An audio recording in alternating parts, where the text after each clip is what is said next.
next person we're going to have come up is Tammy Laws. Tammy's representing Michael Gravel today, who couldn't make it due to prior commitments. So we're going to have Tammy. Thank you, Narcisse. So I have to say, first of all, that it's such a proud day, and I hope that you all know that every single person here today is here because we're very, very proud of you. So congratulations. And I also have to say, you look fantastic. So I'm really happy to be here today on behalf of the Honorable Michael Gravel, Minister of Northern Development and Mines and MPP for the riding of Thunder Bay Superior North. I can tell you that Minister Gravel very much would have liked to be here in person today. Unfortunately, he wasn't able to, so he asked me to come and pass on his regrets. And so on Minister Gravel's behalf, I extend hearty congratulations to every single one of these 69 graduates today. Minister Gravel expressed his real happiness at the continuing success of this program that his Ontario government continues to support. And I know that students put a lot of hard work, dedication and commitment into furthering your education and broadening your skill set. So great job. Minister Gravel said, I look forward to seeing the knowledge that all graduates have gained as it translates into rewarding careers in the mining, construction, and transportation sectors. And of course, that's what it's all about, is getting jobs to better your families, like David Paul said. Minister Gravel goes on to say, our government is proud to support the Aboriginal Skills Advancement Program training initiatives. To date, I am pleased that Ontario has committed $15.2 million in funding, and right to the end of 2017, 2018 for ASAP, so congratulations for that. The good work will go on. And supporting community readiness will facilitate First Nation participation and maximize future opportunities associated with mining and related developments. And we've all heard a lot about what's going on.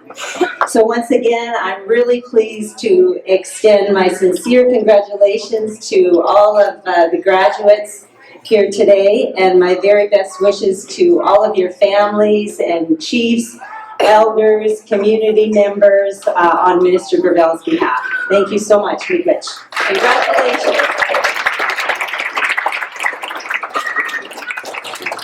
And we have a gift for Michael Gravel. The next person we're going to call up is our president, Joe Boxer, for KKETS. Joe.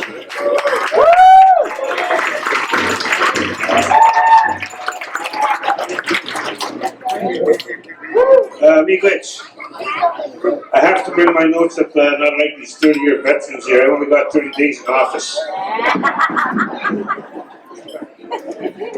But on behalf of KKETS, Miigwech and the KIP, and congratulations to all of you. And just shortly, you guys were standing, so this is standing room only graduation. Good job, guys and girls.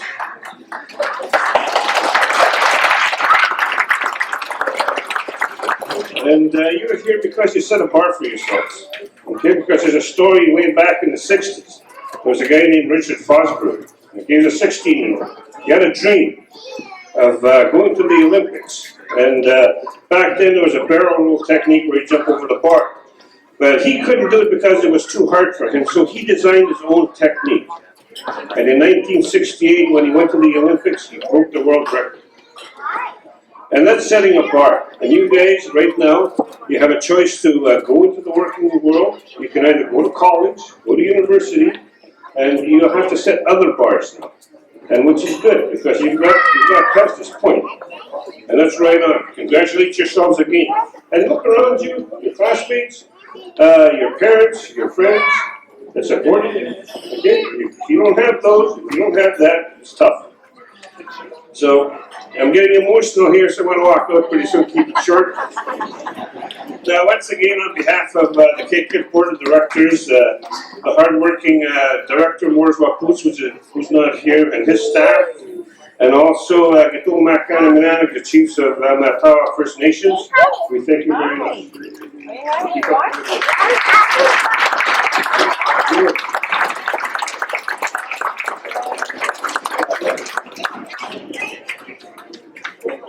Thank you, Joe. Next person we have up as a guest speaker coming up is going to be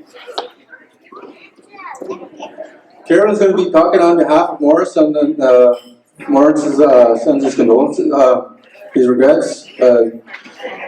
He had a death in the family, so Karen's going to do his remarks for him.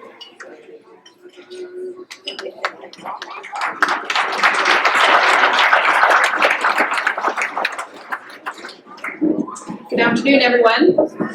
Oh no, where's the 7-page speech? No. Well, that's really what he left me. And I talked to Morris before he left, and he asked me to share his remarks to the graduates and to dignitaries here with us today. And I agreed to it, and then he emailed it to me, and it's 7 pages long. So next time I know not to agree with it. No, I'm just kidding. So yeah, it's unfortunately Morris cannot be here with us today. I know his heart was certainly here, and we can acknowledge that his spirit is here with us, even though he's not. He really wanted to be here today with our graduates. He's been here the last 2 other graduations. And so I'm going to go on to deliver his speech. So today's a special day for ASAP graduates. We have 69 individuals that have achieved their Ontario Secondary School Diploma, and you have a lot to be proud of. Another important feature to mention is in the Matawa First Nation region, we know there's many employment opportunities that are coming up for Matawa First Nation members. And here we have our graduates that are going to be ready for these opportunities. Presently, there are still very few Matawa members who have the skills and training required to participate in the mineral exploration, development, and transportation sectors. Because construction and permanent mine employment are still a few years away, there is still time to prepare Matawa First Nation members and to take advantage of these opportunities. Information that is maintained by the Ministry of Northern Development and Mines suggests that only 5% of the employment in an operating mine site will be available to people with less than a completed high school diploma education. The surge in the mining sector heightens the need for current high school students to remain in school and complete your high school diploma. While good and reliable Aboriginal information is hard to obtain, it is widely accepted that many Matawa members are in their prime labor force, years of 16 to 55. The communities in Matawa, like many other Aboriginal communities, have increased a population explosion that results in estimates of a 27% increase. Regional demographics suggest that there has been an Aboriginal population change, and we know that. 33.9 increase for the Northwest and 44.1 in the Northeast, respectively. The 15 to 35 age cohort, in particular, is projected to grow by 37%, compared to 6% for the general population. This age group in the Aboriginal population are behind 25% in the qualified requirements. In spite of a variety of focus initiatives over the past 25 years, much remains to be done to achieve a higher secondary school success rate and quality elementary school experiences for Ontario Aboriginal students living in First Nation communities. It is an estimate that the high school graduation rate for Aboriginal youth is 28% lower than the general average for Canadians. The low education level makes it imperative for the Matawa communities to plan and take action. And now it's time for Matawa First Nation people to be in the preparatory phases of achieving high school status and to consider other specialized training. MNDM information suggests that the following breakdown of education level prerequisites for on-site employment. 15% will need university, 45% will need a college diploma, 35% will need a minimum of a grade 12, and then 5% with grade 12 or less. This information indicates that 80% of the permanent mining jobs require a high school or college education, and only 15% at university. Matawa and its leadership are ready to target their labor force of the 80th percentile with permanent mining employment opportunities. In support of the workforce development, Matawa has already taken numerous steps and has implemented various initiatives such as the Aboriginal Skills Advancement Program and the Ring of Fire Aboriginal Training Alliance. Both these programs are showing positive results. Workforce development is a high priority among Matawa leadership and their communities. Did you know the unemployment rate for Aboriginals is twice the rate compared to non-Aboriginals? 13 compared to 6%?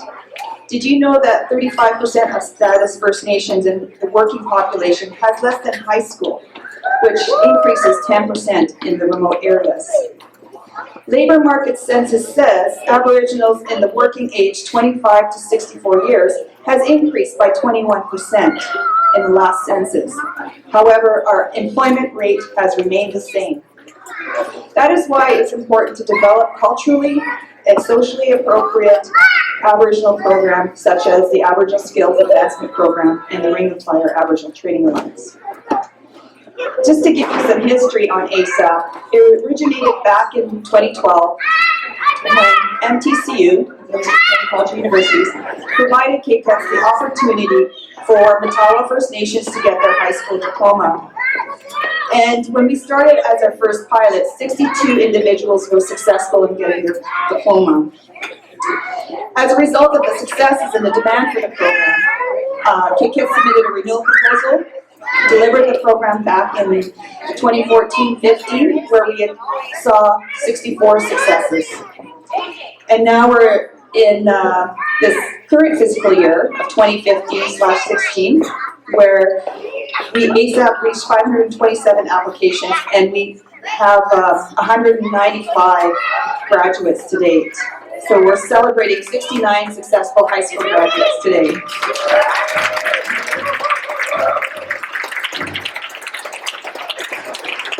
And we hope to see that, we anticipate this number is going to continue to grow. I know Joe is talking about setting the bar, and I don't know what our team is doing, but it seems like we're setting the bar every year. First year 62, second 64, now 69. I don't know, will we say 75 next year? Maybe?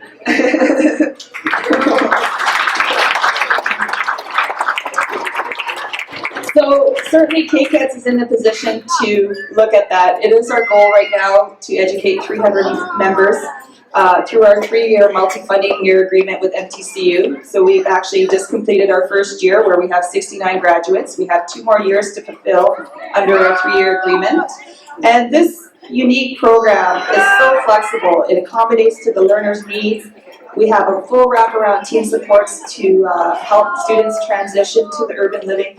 And there's many different social challenges that come as well. And our staff is there to assist them, to encourage them and motivate them. And with our successful graduates, we have other KKETS programs that really complement and work together. With the Ring of Fire Aboriginal Training Alliance, we've had 69 graduates of ASAP that have gone to Ring of Fire training. We've had 48 graduates that have gone to post-secondary education. And we've had 34 graduates that have entered the workforce. So these are very promising results that these programs have provided for Matawa First Nation members.